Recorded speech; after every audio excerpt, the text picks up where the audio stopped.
కుటుంబ వ్యవస్థ ఈ మాట 84 లక్షల జీవరాశులలో ఒక్క మనుష్య ప్రాణికి తప్ప ఏ ఇతర ప్రాణికి అన్వయం కాదు. సృష్టి అనేటువంటిది స్త్రీ పురుష సంబంధంగా ఉన్నప్పటికీ అన్ని ప్రాణులు అట్లాగే ఉద్భవిస్తున్నప్పటికీ ఎక్కడో కొన్ని సూక్ష్మాంగ జీవుల వంటివి మినహా మిగిలిన వాటన్నింటినీ కూడా ఈ స్త్రీ పురుష సంబంధంగానే సృష్టి జరిగిన ఒక్క మనుష్య జన్మలో మాత్రమే ఈ కుటుంబము అనే వ్యవస్థని పరమేశ్వరుడు ఏర్పాటు చేశాడు. ఇటువంటి వ్యవస్థ మనిషి సంస్కారవంతుడు కావడానికి కావలసిన గొప్ప జ్ఞానాన్ని అనుగ్రహిస్తుంది. అటువంటి సంస్కారం పొందడానికి ఎటువంటి అభిప్రాయాలు ఏర్పడాలో, ఎటువంటి సంస్కృతి కలగాలో అటువంటి వాటిని తనంత తానుగా అందించేది కుటుంబ వ్యవస్థ.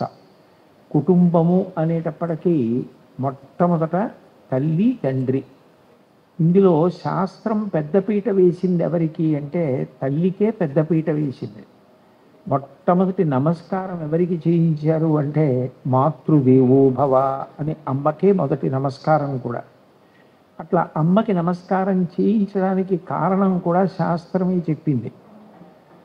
పరబ్రహ్మము అని ఒక మాట అంటాం. ఆ పరబ్రహ్మమే సృష్టి చేసినప్పుడు సృష్టికర్త, నిలబెట్టినప్పుడు స్థితికర్త. ఆయనే రాత్రివేళ నిద్రనిచ్చిన, జ్ఞానాన్నిచ్చి మళ్ళీ పుట్టవలసిన అవసరం లేని స్థితి కల్పించిన ప్రళయకర్త అంటాం. లోకంలో ఈ మూడు కూడా అన్వయం అయ్యేది ఎవరికి అంటే ఒక్క అమ్మకే అన్వయం అవుతాయి. ఆమె సృష్టికర్త. ఏ ప్రాణి అయినా తల్లి కడుపులో పెరగవలసి ఉంటుంది. అందులో మనుష్య ప్రాణి అనేటప్పటికీ 9 నెలలు అమ్మ కడుపులోనే జీవుడు పెరిగి పెద్దవాడై శరీరాన్ని సంతరించుకొని సప్తధాతువులు ఏర్పడిన తరువాత బయటికి వస్తాడు. శరీరం ఇచ్చేది అమ్మ కాబట్టి శరీర నిర్మాణం అంతా అమ్మ కడుపులో జరుగుతోంది కాబట్టి అమ్మ సృష్టికర్త. తండ్రి ఎన్ని కోట్లకు పడగలెత్తిన వాడైనా అమ్మ కడుపులోంచి బయటికి వచ్చిన తరువాత అసలు ప్రాణములు నిలబడడం అన్న మాట ఎక్కడ అన్వయం అవుతుంది అంటే అమ్మ వలననే అన్వయం అవుతుంది.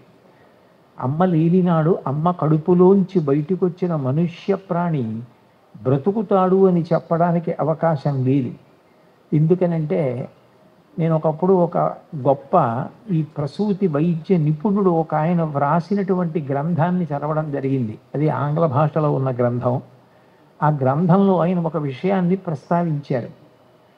దాదాపు 9 నెలలు కటిక చీకట్లో అమ్మ కడుపులో ఉన్నటువంటి ప్రాణి మొట్టమొదటిసారి బయటికి వచ్చినప్పుడు అంత వెలుతురు, అంత పెద్ద పెద్ద ప్రాణులు, తండ్రో ప్రసవం చేసినటువంటి వైద్యులో వైద్య సిబ్బందో వీళ్ళందరినీ చూసేటప్పటికీ ప్రధానంగా శరీరాన్ని నిలబెట్టేటటువంటి అవయవాలు అదుపు తప్పిపోయి అతని ప్రాణములే ఒగ్గడింపబడే స్థితి కలిగి మలమంతా గట్టిగా అయిపోయి ఊపిరాడని స్థితి కలిగితే అమ్మ స్తన్యంలోంచి కోలోస్ట్రమ్ అనబడేటటువంటి పసుపు ఎరుపు కలిగినటువంటి ముద్ద మొట్టమొదటి పాల సమయంలో విడుదలవుతుందిట. దాన్ని చప్పరించిన కారణం చేత పిల్లవాడిలో ఉన్నటువంటి గట్టిపడిపోయిన ఆ మలం మెత్తపడి బయటికి వెళ్ళిపోయి అతని గుండె ఊపిరితిత్తులు అన్నీ పనిచేస్తాయి. అంటే అసలు అమ్మ లేనినాడు, అమ్మ స్తన్యము నుండి స్రవించేటటువంటి ఆ కోలోస్ట్రమ్ తాగని నాడు పిల్లవాడు బ్రతుకుతాడు అన్న నమ్మకం కూడా లేదు. అందుకని బిడ్డ లోపల పెరగడానికి కారణమైన సృష్టికర్త అమ్మ. బయటికి రాగానే ప్రాణాన్ని నిలబెట్టేది అమ్మ. ఆ స్పర్శకి ఉన్న అనుభూతి భగవంతుడు ఎలా సృష్టించాడో తెలియదు కానీ అమ్మ చెయ్యి వేసి బిడ్డని దగ్గరికి లాక్కునేటప్పటికీ ఆ పసిపిల్లవాడు అంత ఊరట చెందుతాడు. అంత ఊరట, అంత స్వాంతన అమ్మ స్పర్శ చేత కలుగుతాయి. అందుకని ఆమె స్థితికర్త.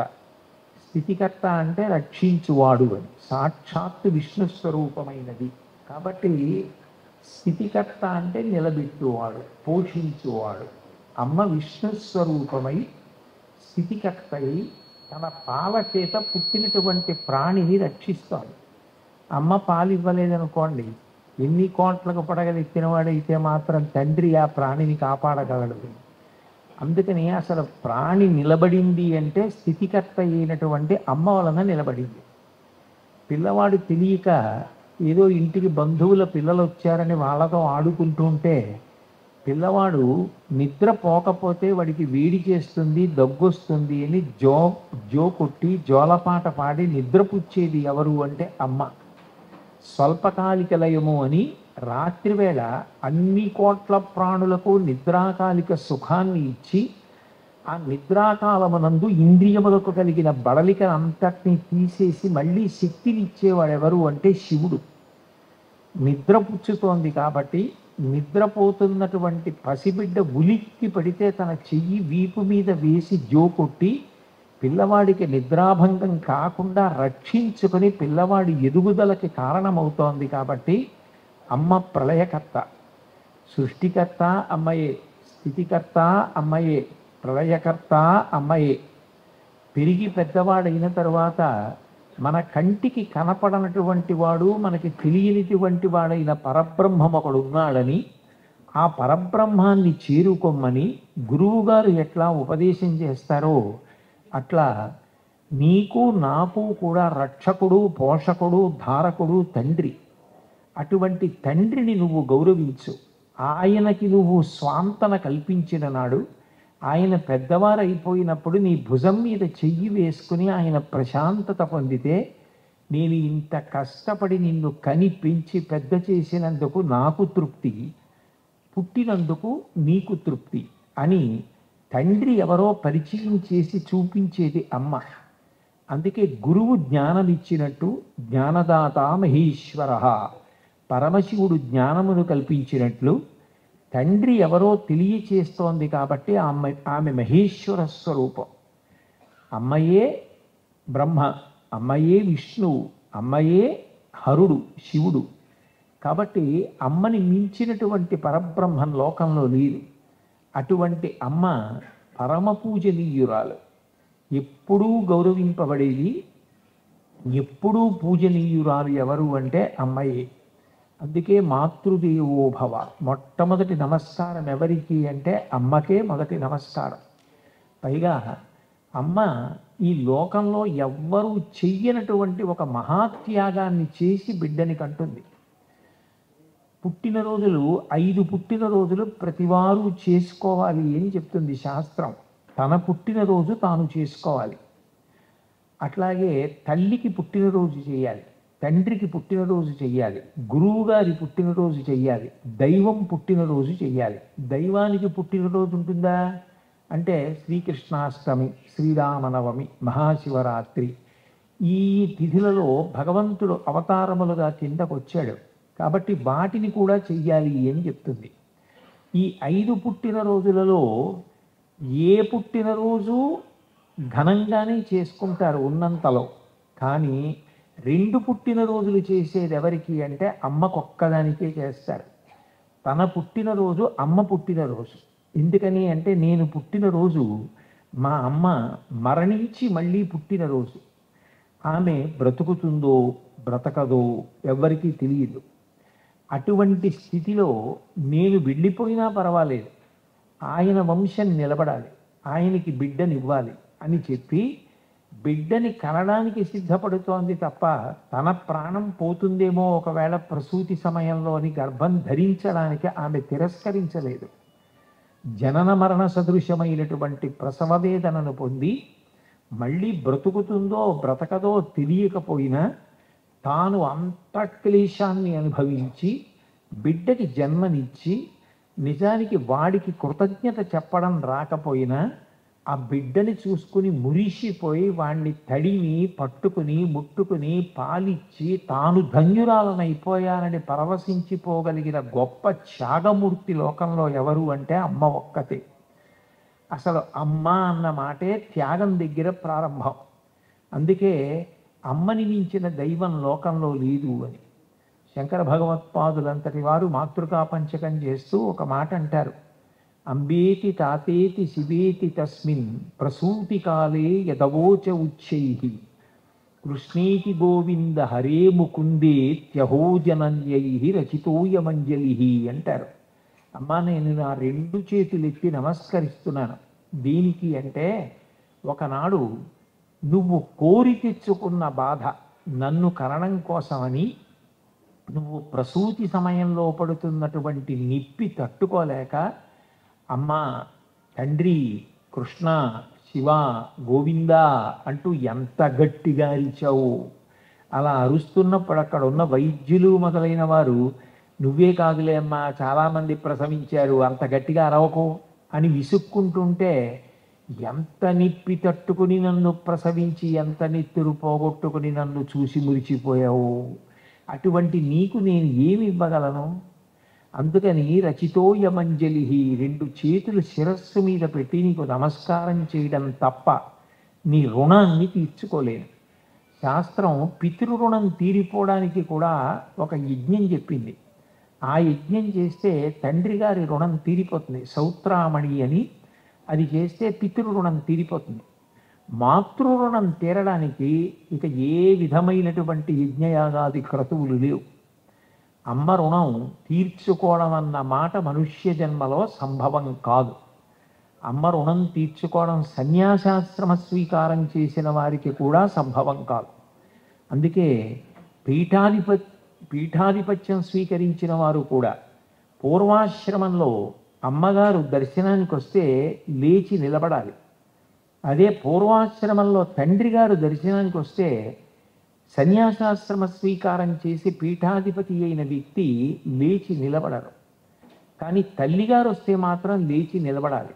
అంటే తల్లికి పీఠాధిపతి అయినా కూడా అంత గౌరవము ఇవ్వవలసింది. అంటే తల్లి అంత గొప్పది. శంకరులు అమ్మ గొప్పతనాన్ని చెప్తూ ఆస్తాం తావదియం ప్రసూతి సమయే దుర్వారశూలవ్యధ నైరుచ్యం తనుశోషణం బలమయీ శయ్యాచ సంవత్సరి ఏకస్యాపి న గర్భభారణ భరక్లీశస్య యస్య క్షమః దాతుం నిష్కృతి ఉన్నతోపి తనయ తస్యై జనన్యై నమః అంటారు. అమ్మా, లోకంలో నువ్వు పొందినంత కష్టం నన్ను ప్రసవించడంలో ఇక నాతో అనుబంధం ఉన్న ఎవ్వరూ పొందరు. ఆస్తాం తావదియం ప్రసూతి సమయే దుర్వార శూలవ్యధ. ఒక శూలాన్ని భూమి మీద పాతి నిలువుగా నిలబెట్టి దాని మొన మీద ఎవరైనా వ్యక్తిని కూర్చోపెడితే వారి బరువుని అనుసరించి వారు శూలం మీదకి దిగిపోతున్నప్పుడు ఎంత బాధ పొందుతారో అంత బాధ నా ప్రసవ సమయంలో నువ్వు పడ్డావు. ఆస్తాం తావదియం ప్రసూతి సమయే దుర్వార శూలవ్యధ నైరుచ్యం తనుశోషణం మలమయీ శయ్యాచ సంవత్సరి.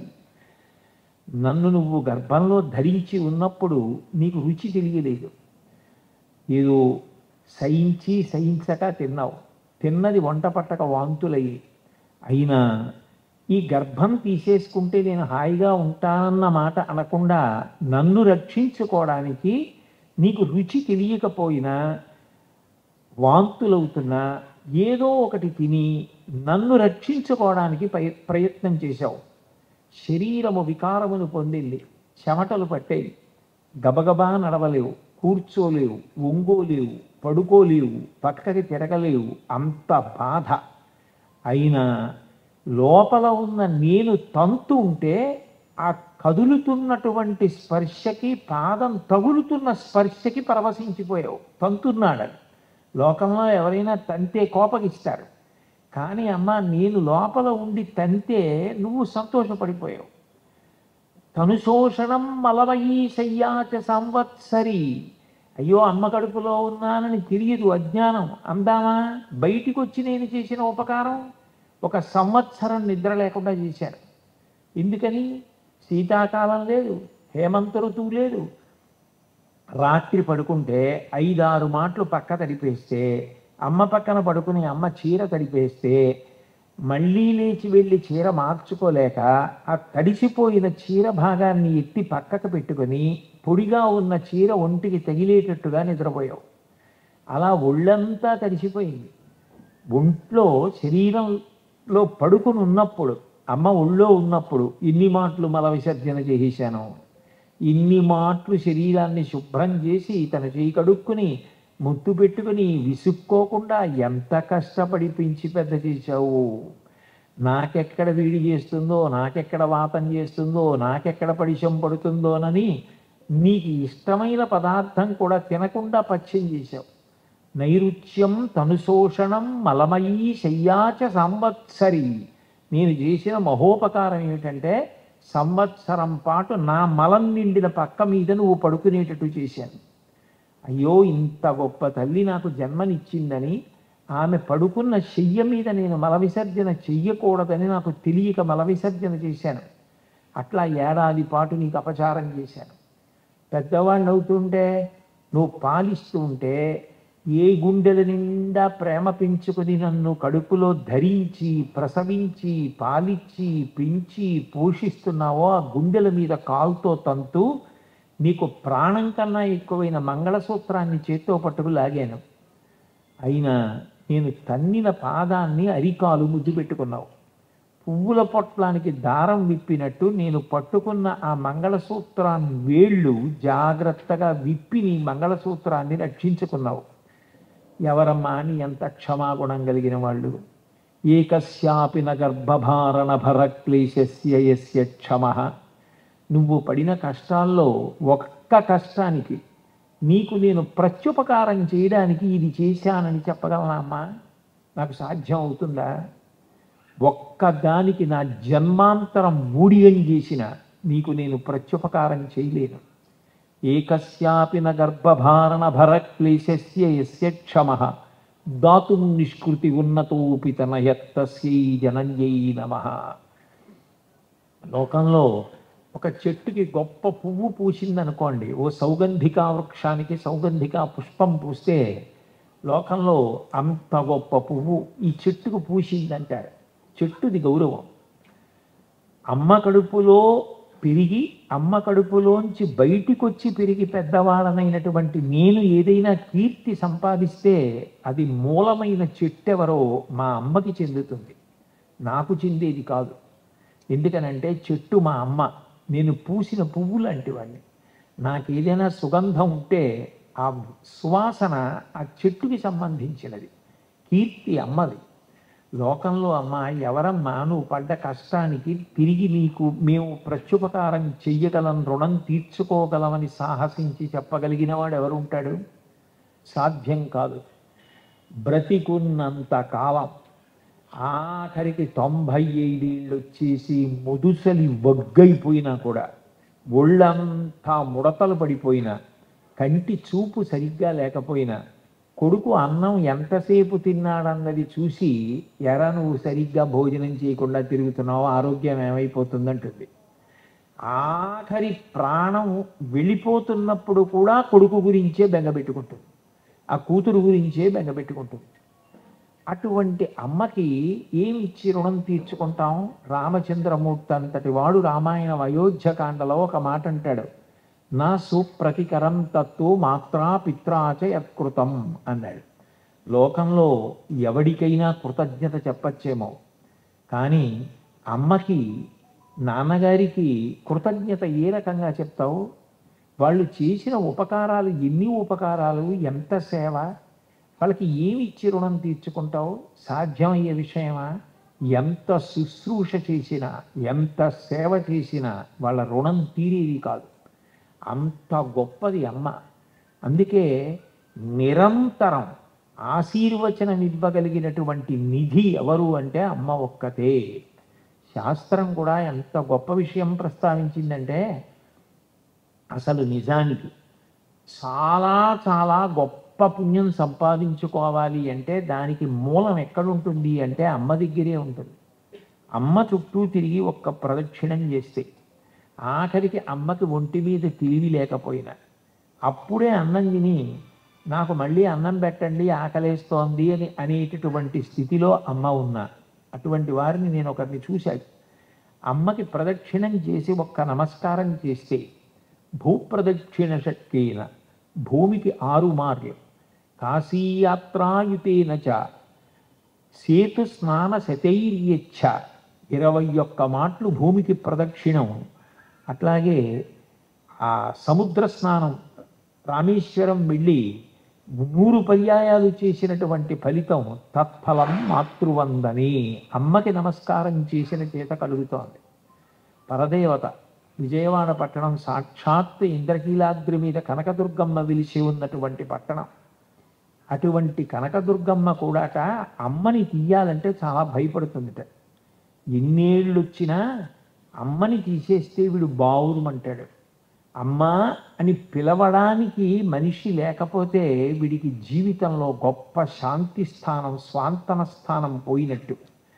నేను ఈ అమ్మని తీసేసుకున్నప్పుడు వాడు ఒకవేళ నా దగ్గరికి వచ్చి, అమ్మా నిన్ను నమ్ముకున్నానే, మా అమ్మని ఎందుకు తీసుకెళ్ళావు అని అడిగితే నేను వాడికి ఏమని జవాబు చెప్పను అని ఆలోచించి 4 అమ్మల్నిచ్చి తీసుకుంటుందట. అందులో మొట్టమొదటి అమ్మ ఎవరు అంటే గోమాత. గోమాత యందు మాతృమూర్తి ఉంటుంది. శరీరం వదిలిపెట్టిన తర్వాత పితృదేవతలు గోవు యందు లయమవుతారు. కాబట్టి గోసేవ మాతాపితృల యొక్క సేవ. అమ్మ పుట్టినరోజు వచ్చింది అంటే ఎంత పెద్దదైపోయినా కొట్టుకుపోయి మధుర పదార్థం తెప్పించి కొడుక్కో కూతురుకో పెట్టకుండా ఉండలేదు. అట్లాగే పుట్టినరోజు నాడు ఆవు దగ్గరికి వెళ్ళి ఆవు పాలు తాగితే అమ్మ పెట్టిన మధుర పదార్థం తిన్నట్టే. అందుకని గోమాతనిచ్చింది. ఎప్పుడూ నీకు దగ్గరగా అమ్మను ఉంచుతాను అని భూమాతనిచ్చింది. అట్లాగే నీకు పిలిస్తే పలకడానికి నేను ఉంటాను అని చెప్పి లోకమాత కనకదుర్గమ్మ అయి ఆవిడ ఇంద్రకీలాద్రి పర్వత శిఖరం మీద కూర్చుంది. అక్కడికి 3 తల్లులు ఇచ్చింది. 4వది భూమినంతటినీ భూమాత అని పిలిచినా నీ దేశం ఏదుందో ఆ దేశం పట్ల నువ్వు ప్రీతితో దానిని ఒక చిత్తరువుగా, ఒక మూర్తిగా, ఒక రూపంగా బకించంద్ర చటర్జీ వందే మాతరం అన్నట్టుగా చూడడానికి నీకు దేశమాతా స్వరూపంగా ఇస్తున్నాను అని అందించింది. 4 తల్లుల్ని ఇచ్చి తప్ప తల్లిని తీసుకోవడానికి అమ్మవారు కూడా సాహసించదట. అంటే అమ్మ యొక్క స్థానం అంత గొప్పది. మీరు ఈ దేశంలో ఎంతటి మహాత్ములైనా కానివ్వండి, అమ్మని గౌరవించకుండా ఉండడం అన్న మాట ఈ లోకంలో లేదు. దక్షిణ దేశంలో అరుణాచలంలో భగవాన్ రమణులు అంత గొప్పవారు అయినా చిట్ట చివర అమ్మగారి యొక్క శరీరాన్ని భూమిలో ఉంచి మాతృభూతేశ్వరాలయం నిర్మాణం చేశారు.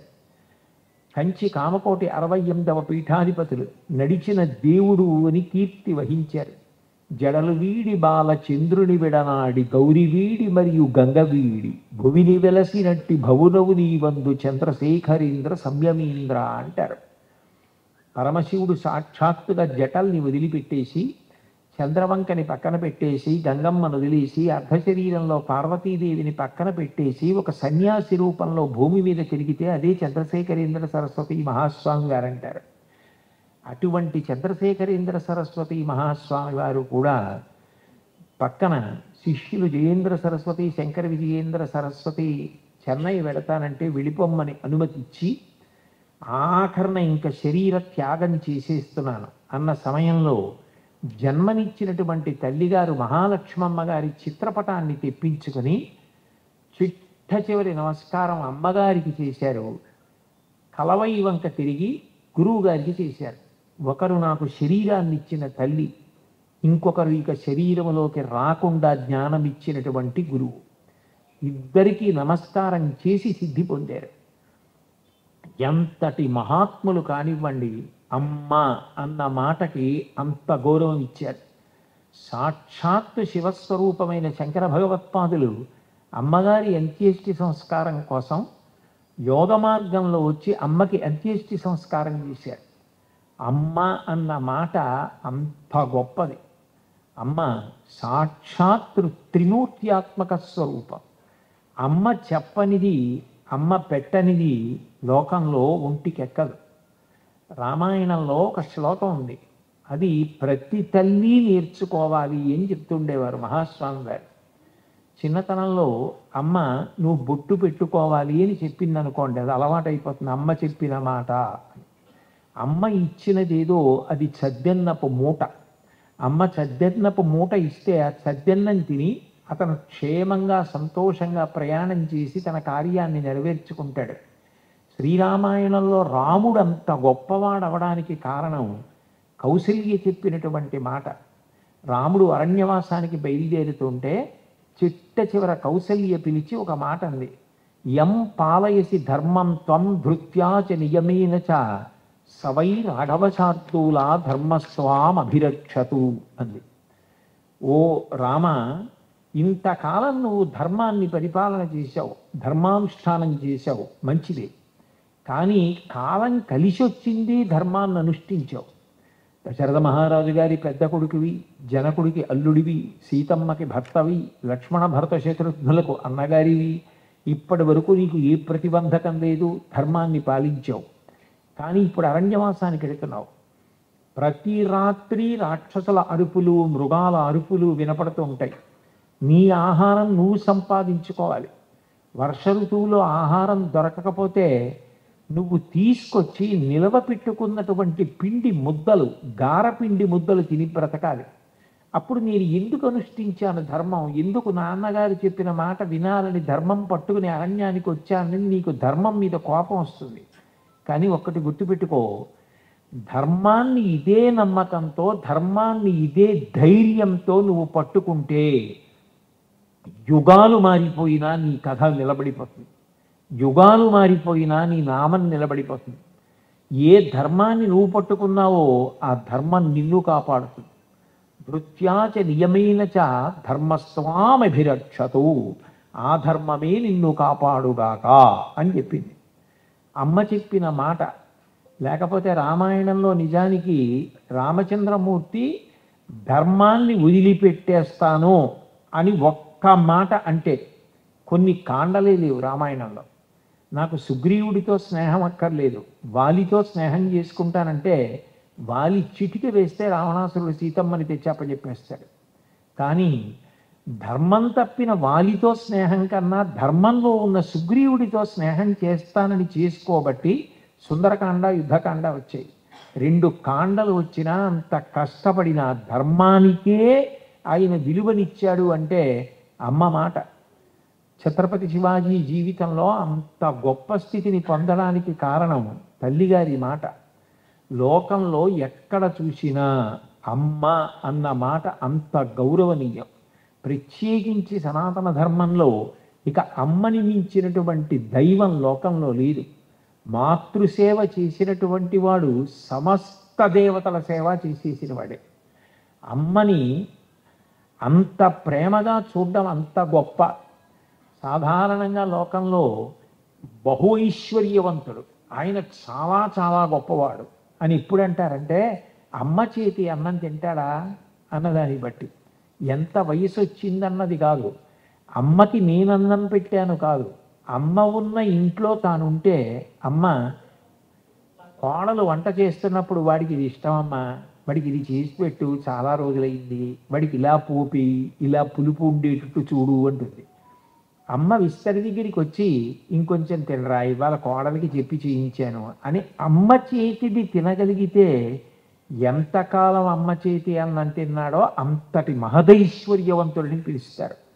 అంటే అమ్మ ఆయుర్దాయంలో తన పుణ్యం ఉంది, అమ్మ ఆయుర్దాయంలో తన యొక్క సౌభాగ్యం ఉంది. అమ్మ అంత గొప్పది. కుటుంబంలో మొదటి వ్యక్తి ఎవరు అంటే అమ్మ. రెండవ వాడెవరు అంటే తండ్రి గారు. తండ్రి సాక్షాత్తుగా శంకరుడే అని చెప్పింది వేదం. నమ శివాయచ శివతరాయచ అని అష్టమానుమాకం పూర్తి చేస్తూ నమ శంభవీచ మయోభవీచ నమ శంకరాయచ మయస్కరాయచ నమ శివాయచ శివతరాయచ శంకరాయచ. సమస్త సుఖములకు ఉత్పత్తి స్థానమైనటువంటి శంభుమూర్తి అందరికీ కూడా సుఖాన్ని కల్పించడం కోసం సాక్షాత్తు శంకరుడై ఉంటాట. ఇంట్లో తండ్రి గారు ఎవరు అంటే శంకరుడే. పరమశివ దర్శనమే తండ్రి దర్శనం. తండ్రి తను కష్టపడినా పర్వాలేదు, తను ఎంత త్యాగమైనా చేసేస్తాడు, కానీ కొడుకు సుఖపడాలి.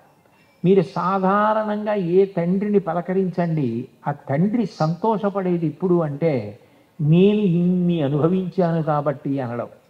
నా జీవితంలో నేను ఏది పొందలేకపోయానో, ఏ సంతోషాన్ని నేను పొందలేకపోయానో, ఏ భద్రత నేను పొందలేకపోయానో అది నా కొడుక్కి దక్కింది. నా కొడుకు సంతోషంగా ఉన్నాడు అంటే తండ్రి ఎంత సంతోషపడిపోతాడు.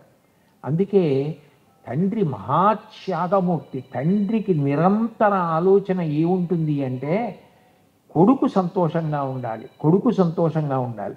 అందుకే సహజంగా మొదటి గురువు ఎవరవుతారు అంటే తండ్రే ప్రథమంలో గురువు అవుతారు.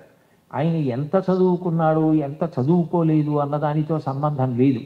అందుకే ఇప్పటికీ పెద్దలు ఒక మాట చెప్తారు, అక్షరాభ్యాసం చేయిస్తే తండ్రి గారితోటే చేయించండి, తండ్రిని మించిన గురువు లేడు అని చెప్తారు. ఎందుకనంటే ఎప్పుడూ కొడుకు వృద్ధిలోకి రావాలి అని కోరుకునేవాడు తండ్రి. తాను ఎంత కష్టపడుతున్నా సరే, తనకి ఎన్ని ఇబ్బందులు ఎదురైనా సరే, కొడుకు సంతోషంగా ఉన్నాడు అంటే తండ్రి ఎంత సంతోషపడిపోతాడో. రామాయణంలోనే ఒక శ్లోకం ఉంది.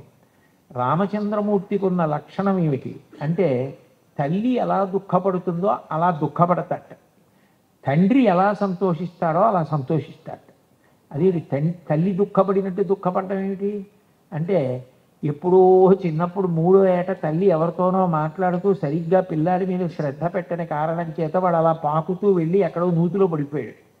ఆ పిల్లాన్ని రక్షించి తీసుకొచ్చారు. ఓ 25 ఏళ్ళు పోయిన తర్వాత ఎక్కడో రామాయణం మీద ప్రసంగాలు జరుగుతుంటే అక్కడికి ఆవిడ వెడితే అక్కడికి ఆ రోజున ఆవిడతో మాట్లాడుతుండగా ఈ పిల్లవాడు నూతిలో పడిపోయినప్పుడు ఏ తల్లి ఈ తల్లితో మాట్లాడిందో ఆవిడ అక్కడ కనపడి, ఈ పిల్లవాడే కదమ్మా మన ఇద్దరం మాట్లాడుకుంటుంటే 3వ ఏట నూతిలో పడిపోయింది అంటే, అవునమ్మా రోజున శ్రద్ధగా చూడలేదు, బతికి బట్ట కట్టి ఇంత వాడయ్యాడు, నా అదృష్టం అని ఇప్పుడు కళ్ళు ఎత్తుకుంటుంది. ఎప్పుడో వాడు పడిపోయాడు బతికాడు కదా, ఇప్పుడు ఎందుకు కళ్ళెత్తుకోవడం అంటే బిడ్డకి వచ్చిన కష్టం ఎప్పటిదో తలుచుకొని ఇప్పుడు కూడా ఏడుస్తుంది అమ్మ. పిల్లవాడు ఎక్కడో సుఖంగా ఉన్నాడని తను కష్టంలో ఉన్నా సంతోషపడిపోతాడు తండ్రి. ఆయన స్వచ్ఛంద పదవీ విరమణ చేసేశాడు. ఆయన ఎంత కష్టపడి సంపాదించుకున్నటువంటి చెమట, ఆయన నిత్తురు, ఆయన దాచుకున్న డబ్బు, దాంతో ఆయన ఏదో అనుభవించేద్దాం అనుకోడు. కొడుకు సంతోషంగా ఉండాలి, కొడుకు సంతోషంగా ఉండాలి, కొడుకు సంతోషంగా ఉండాలి, కొడుకు ఇచ్చేస్తాడు. ఒకవేళ కొడుకు ఇచ్చేస్తే కొడుకు చూడకపోతే ఏమవుతుంది, ఉంటానా ఏమి అన్నాళ్ళు, బతికినంతకాలం బతుకుతానా అంటాడు. అంతే తప్ప ఇదేమిటి అన్నీ ఇచ్చేస్తే ఎలా అన్న ఆలోచన తండ్రికి ఉండదు. తండ్రి శంకర స్వరూపం, ఎప్పుడూ కొడుకు యొక్క వృద్ధిని కోరుకుంటూ ఉంటాడు. ఈ మానవీయ సంబంధాలు రామాయణ భారతాల్లో మీకు బాగా కనపడతాయి. అందుకే పాండురాజు గారు దేవతల ద్వారా సంతానాన్ని పొందవలసి వచ్చినప్పుడు మొట్టమొదట వాయుదేవుడి ద్వారా భీముణ్ణి కోరుకోవచ్చు, మంచి బలవంతుడు శత్రువుల్ని నిగ్రహిస్తాడని. అర్జునుడిని కోరుకోవచ్చు, ఇంద్రుడి యొక్క కుమారుడు అంత గొప్ప యుద్ధం చేస్తాడని. ఆయన కోరలేదు, ఆయన ముందు ధర్మదేవత వలన కుమారుడు కావాలన్నాడు. ఎందుకనంటే తను అశాశ్వతం, తను వెళ్ళిపోతే తండ్రి స్థానంతో సమానమైన స్థానం పెద్దన్న గారి. పెద్దన్న గారు ధర్మాన్ని పట్టుకున్నవాడైతే కింద ఎంత బలం ఉన్నా ఎంత విద్వత్తున్నా అది వృద్ధిలోకి వస్తుంది, ఈశ్వర రక్షణకి కారణమవుతుంది. కృష్ణుడు రక్షణ వహించాడు అంటే వాళ్ళందరూ ధర్మాన్ని పట్టుకున్నారు కాబట్టి. ధర్మం ఎందుకు పట్టుకున్నారు? మీరు మహాభారతం చదివితే ఆరణ్య పర్వంలోనూ అక్కడక్కడ భీముడు ఉద్రేకపడి ఈ అరణ్యవాసం వద్దు, అజ్ఞాతవాసం వద్దు, వెళ్ళి దుర్యోధనుడి మీద కలిగిపడిపోదాం అంటాడు. అన్నప్పుడల్లా ధర్మం పేరు చెప్పి ఆపుతూ ఉంటాడు ధర్మరాజు. ధర్మరాజు ధర్మాన్ని పట్టుకున్నాడు కాబట్టి, తమ్ముళ్ళని నడిపించాడు కాబట్టి ధర్మం వైపుకి కృష్ణుడు నిలబడ్డాడు. గాంధారి దగ్గర ఆశీర్వచనం కోసం వచ్చాడు దుర్యోధనుడు. యుద్ధానికి వెళ్ళేటప్పుడు వచ్చి అమ్మకి నమస్కరించి, అమ్మ నేను విజయం పొంది రావాలని ఆశీర్వదించన్నాడు. అంటే గాంధారంది, పుత్ర ధర్మం ఎక్కడో విజయం అక్కడ, ధర్మం ఎక్కడో కృష్ణుడు అక్కడ. ధర్మము పాండవుల పక్షానుంది కాబట్టి కృష్ణుడు అక్కడున్నాడు. కాబట్టి నిన్ను వెళ్ళు యుద్ధానికి అనగలను తప్ప వెళ్ళి రా అని ఆశీర్వచనం చేయలేను. నీ ఎందు ధర్మము లేదు, వెళ్ళి రావాలి, అంత తల్లి అయినా కూడా. అంటే పైన ధర్మం పట్టుకుని ఉందనుకోండి, కింద ఏదున్నా శోభిల్లుతుంది. ధర్మం లేనినాడు కింద ఎన్ని శక్తులున్నా అవి రక్షింపబడవు. అందుకే ముందు ధర్మరాజు గారు పెద్ద కొడుకుగా రావాలని కోరుకుని రక్షించుకున్నాడు. ఆపద గడవంబెట్టను ఓపి శుభంబైన దాని నడగుప్పను పాండుక్ష్మాపాలుడు నిన్ను చూపి చలియ మహాత్మా అంటాడు ధర్మరాజు గారు కృష్ణుడితో మాట్లాడుతూ. పాండురాజు గారు, మా నాన్నగారు నిన్ను చూపించి వెళ్ళిపోయాడు కృష్ణ, మాకు నువ్వే మాకన్నీ అంటాడు. కృష్ణుడు అంత కష్టపడి వాళ్ళని రక్షించాడంటే ఆ ధర్మం కారణం. ఆ ధర్మదేవత పెద్ద కొడుకై ఉన్నాడు కాబట్టి పాండురాజు గారికి వాళ్ళు విజయం సాధించారు. తండ్రి అంత దూరదృష్టితో బిడ్డని రక్షించుకోవడానికి ప్రయత్నిస్తాడు. తండ్రిలా తాపత్రయం, ఆ శోకం ఉన్నవాడు ఉండడు. అందుకే వ్యసనేషు మనుష్యాణం భృశం భవతి దుఃఖిత ఉత్సవేషు చ సర్వేషు పితేవ పరితుష్యతి. కొడుకు సంతోషపడిపోతుంటే తండ్రి తాను ఎంత ఆనందపడిపోతాడో. తనకున్నవన్నీ అమ్మేశాడు, ఇల్లు తాకట్టెట్టేశాడు, కొడుకుని ఎక్కడో విదేశాలకు పంపించాడు. వాడు అక్కడికి వెళ్ళి రావడానికి సెలవు లేదని అక్కడి నుంచి ఉత్తరం రాసి, నాన్నగారు నేను పడవంత పెద్ద వాహనం కొనుక్కున్నానండి, ఇందులో తిరుగుతున్నానండి, ఇక్కడ ఎంతో సంతోషంగా ఉన్నానండి, ఇంత డబ్బు వస్తోందండి ఉత్తరం రాస్తాడు. ఈ పెద్ద ఆయన ఏం అనుభవిస్తున్నాడు ఇక్కడ? రోహిణీ కార్తీలో నెత్తి మీద ఉత్తరీయం వేసుకుని ఎదురింటికి వెళ్ళి తలుపు కొట్టి వాళ్ళ దగ్గరికి వెళ్ళి, మా అబ్బాయి ఇంత గొప్ప స్థితిలో ఉన్నట్ట, ఇదిగో ఈ చిత్రపటం చూడండి, ఇంత పెద్ద వాహనం కొనుక్కున్నట్టు అంటాడు. ఈయనేం సాధించాడు? ఈయనకి జ్వరం వస్తే మాత్ర పట్టుకొచ్చేవాడేడి, ఈయనకి కాళ్ళు నొక్కేవాడేడి? అవక్కర్లా, వాడు సంతోషంగా ఉన్నాడా లేదా? అందుకని తండ్రి ఎవరు అంటే శంకరాయచ, సాక్షాత్తు శివుడు నీ ఇంట తండ్రిగా ఉన్నాడు. అటువంటి తండ్రిని గౌరవించడం, అటువంటి తండ్రి మాట వినడం నీ అభ్యున్నతికి కారణం. నాన్నగారి నోటి వెంట ఏది వచ్చిందో అది నీకు దీర్ఘకాలిక శ్రేయస్సుని కల్పిస్తుంది. అందుకే మనుష్య జీవితంలో కుటుంబ వ్యవస్థలో పరమేశ్వరుడు పెట్టిన గొప్ప విలువ ఏది అంటే, దీర్ఘకాలిక ప్రయోజనమిచ్చేటటువంటి సమస్య కానీ సన్నివేశం కానీ ఏర్పడినప్పుడు దానికి పరిష్కారం సర్వోత్కృష్టంగా ఎవరు చెప్తారు అంటే తండ్రి చెప్తాడు. చూడండి, పత్నిని స్వీకరిస్తాడు పురుషుడు. ఆమె ఆ పురుషుని యొక్క శాంతికి కారకురాలు, ఆమెయే వంశానికి కారకురాలు, ఆమెయే ఇంటి కీర్తి ప్రతిష్టలకి కారకురాలు. తనకి కోడలుగా ఎవరు రావాలో నిర్ణయించేది మామగారు చేస్తాడు. నిజానికి చాలామంది శ్రీరామాయణంలో అనుకుంటారు, ఏదో రాముడు వెళ్ళాడు, శివధనుర్భంగం చేశాడు, వెంటనే పూలదండట్టుకుని సీతమ్మ వచ్చేసింది, ఆయన మెడలో వేసి సీతారామ కళ్యాణం అయిపోయింది అనుకుంటారు. అలా లేదు రామాయణంలో. నిజానికి జనక మహారాజు గారు శివధనుర్భంగం అయినప్పుడు గబగబా కలశ పట్టుకుని వెళ్ళాడు. మిగిలిన వాళ్ళందరూ స్పృహ తప్పిపోయారు ఆ శివధనుర్భంగమైన శబ్దానికి. ఉన్నవాళ్ళు రామలక్ష్మణులు, ఆ జనకుడు, విశ్వామిత్రుడు, నలుగురే స్పృహలో ఉన్నారు. గబగబా కలశ పట్టుకుని పరిగెత్తికి వెళ్ళాడు జనకుడు కన్యాదానం చేస్తానని. కానీ రాముడు తీసుకోలేదు. దీయమానాం నతుతదా ప్రతిజగ్రాహ రాఘవ అవిజ్ఞాయ పితుస్యంధ అయోధ్యాధిపతి ప్రభోహో అన్నాడు. అది బాలకాండలో లేదు, అయోధ్యకాండలో అనసూయమ్మతో మాట్లాడుతూ సీతమ్మ చెప్పింది. నాకు భార్య ఎవరు అన్నది కాదు ప్రశ్న, దశరథ మహారాజు గారికి కోడలెవరు అన్నది ప్రశ్న. నేను భార్యని స్వీకరిస్తే ఆయనకి కోడలవడం కాదు, ఆయన కోడల్ని ఎంచుకుంటే నాకు ధర్మపత్ని అవుతుంది. ఆయన కోడల్ని ఎంచవలసింది. నా జీవితానికి ఈమె సరిపోతుందా? ఎందుకనంటే 5 లక్షణములు కలిస్తేనే వివాహం చెయ్యాలి అని. ఆ 5 లక్షణములు కలిశాయా లేదా అన్నది ఎవరు చెప్పాలి? తండ్రి గారు నిర్ణయించాలి పెద్దలతో కలిసి.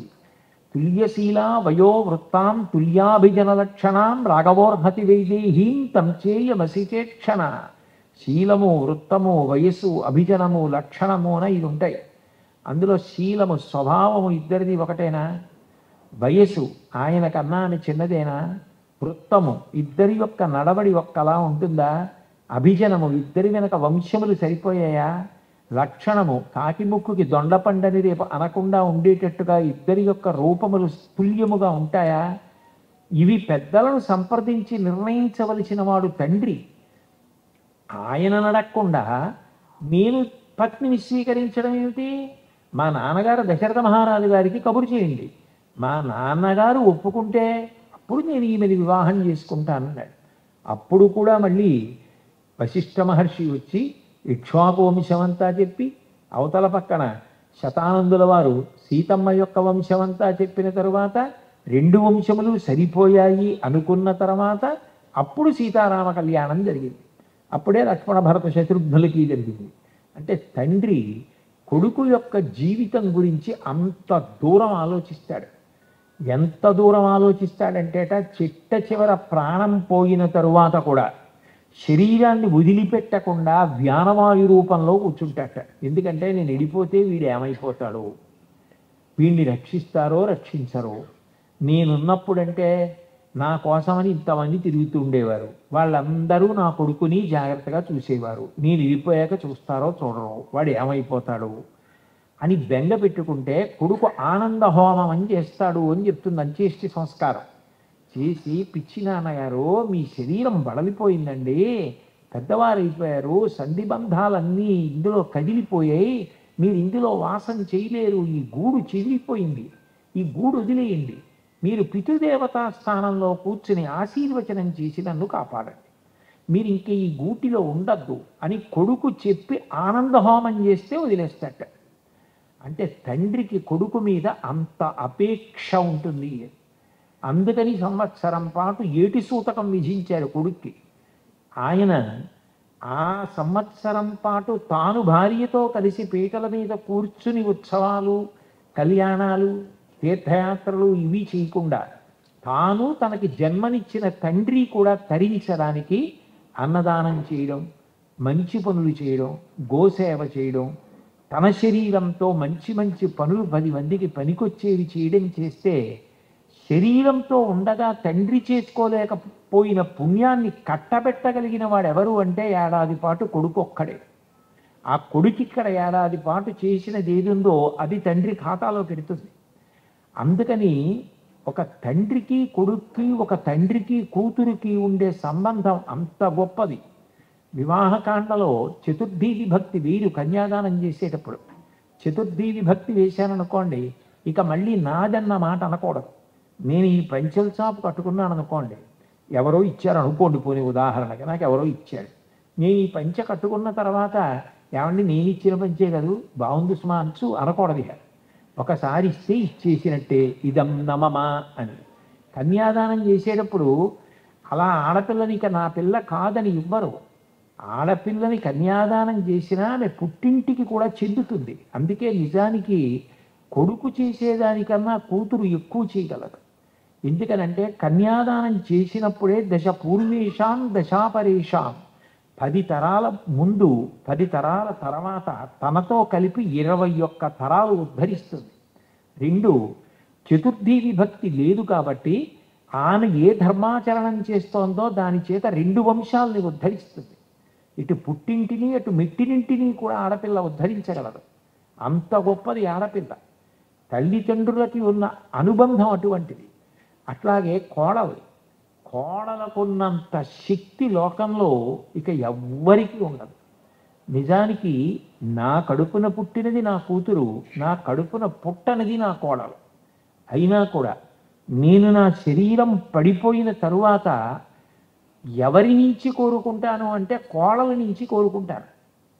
నాకు తర్వాత జరగవలసినటువంటి కార్యాలకి ప్రధానురాలు ఎవరు అంటే కొడుకు కాదు, కోడలు.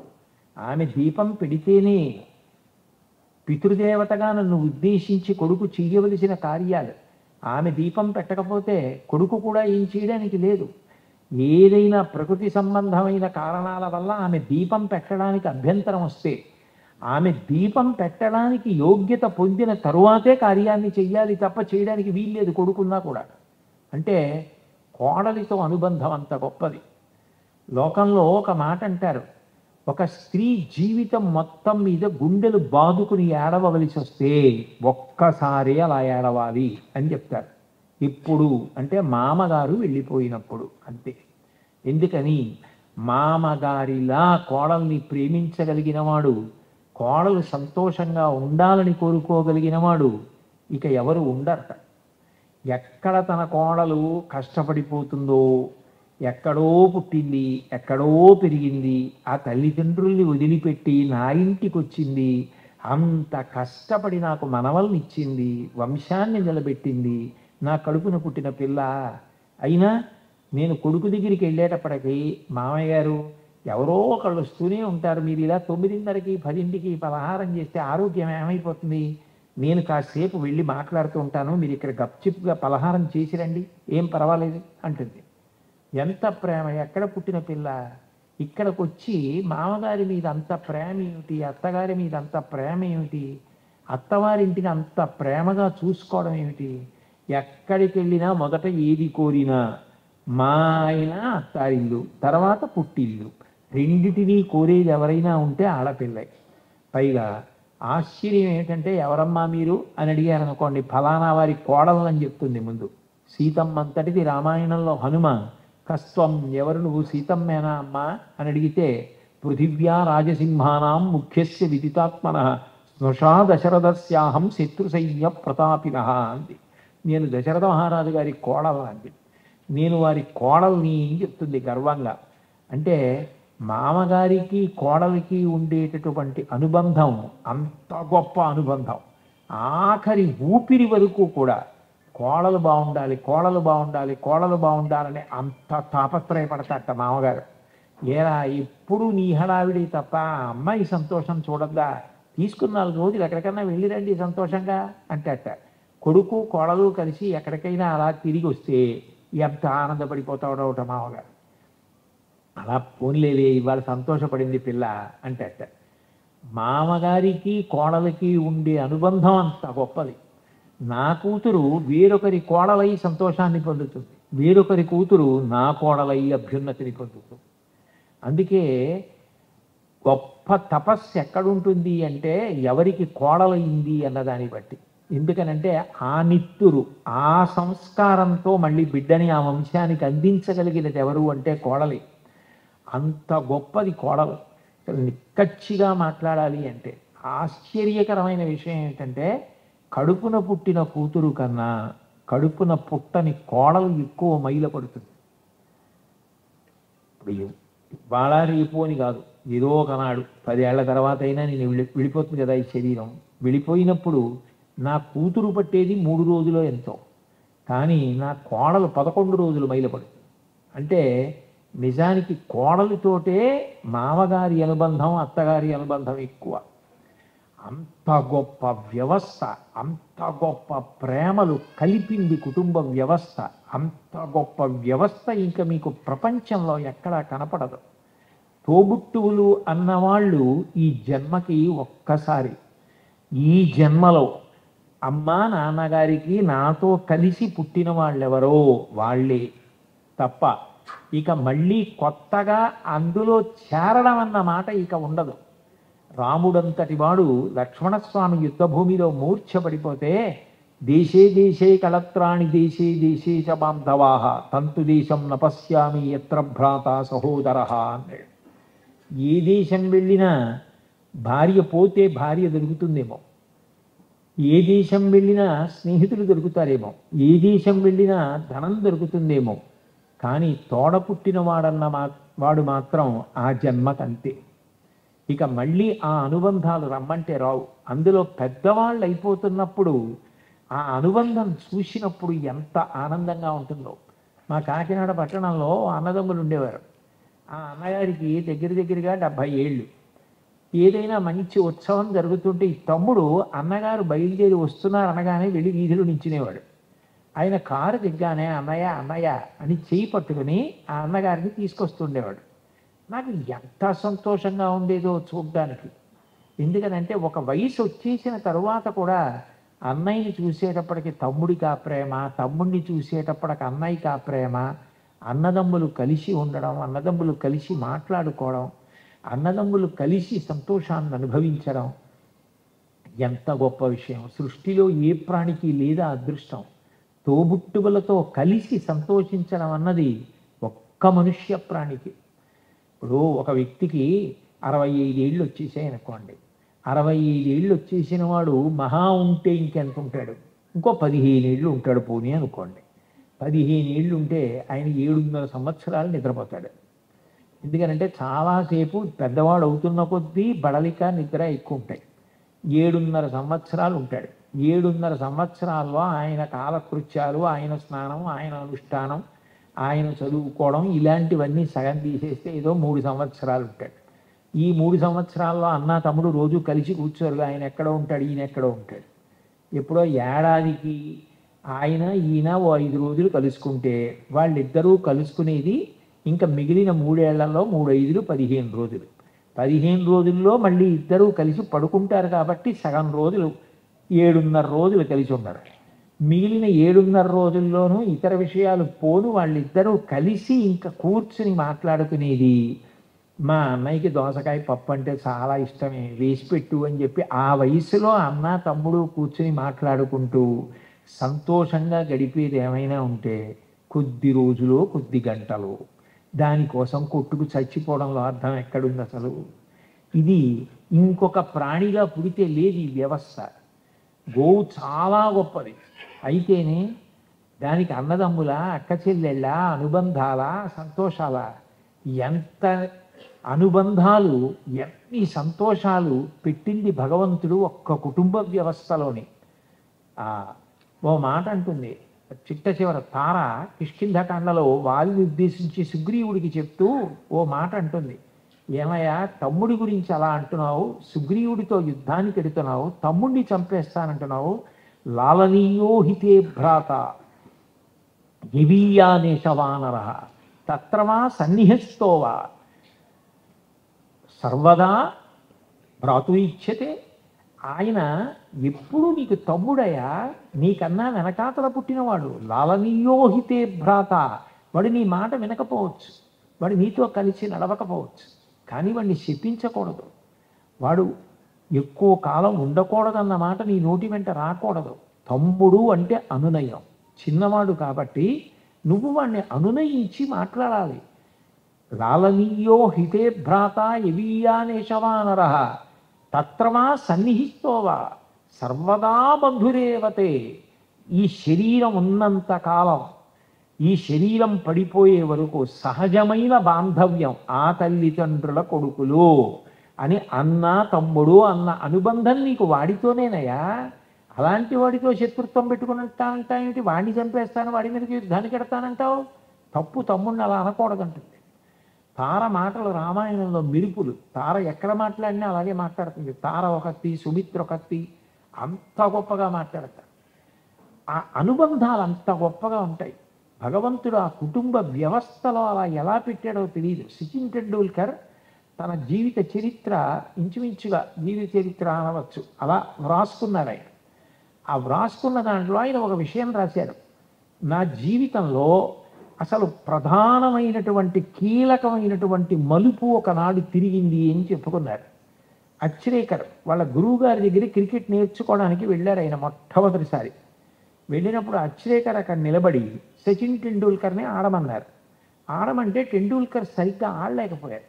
ఆడలేకపోతే తీసుకెళ్ళినటువంటి టెండూల్కర్ అన్నగారు అజిత్ వంక చూసి అచ్రేకర్ అన్నారు, ఇంకా ఈ పిల్లవాడికి తగినంత పరిణతి లేదు, వచ్చే సంవత్సరం తీసుకురండి, జట్టులోకి తీసుకుంటాను, నేను శిక్షణ ఇస్తానన్నారు.